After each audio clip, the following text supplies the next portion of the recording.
All right, one of the other projects I have going is a heavyweight production GS1000E. This is a 1978. For ARMA, they have to be fairly standard.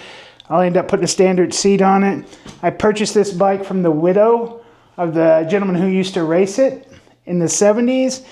In 78, he was running it. In 79, the GS1100 came out with the 4-valve motor. So what he did was he removed his race wheels and his swing arm and his carburetors. And then this had sat in his garage in San Diego since 1979, maybe 1980, untouched the way it is.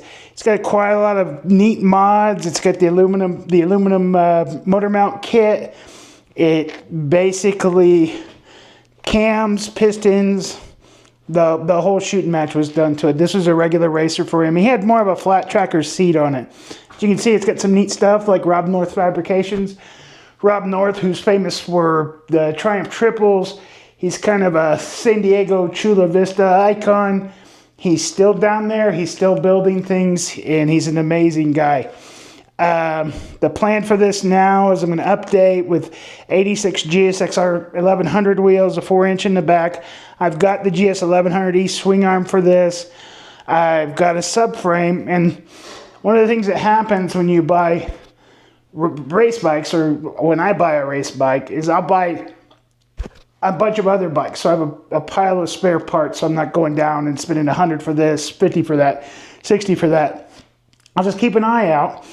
And I bought this about 2 years ago. So every time I see a decently priced GS1000, basically I'll purchase it. And that gives me extra motor pieces, extra body pieces. I cut the subframe off another one so I can run a stock seat on it again. These are punched out. He probably had 33 millimeter makinis on it. And what I'm going to do is actually I think I'm going to be running GS1100E carbs for now. So they're a little bit larger and they're actually a really good carburetor.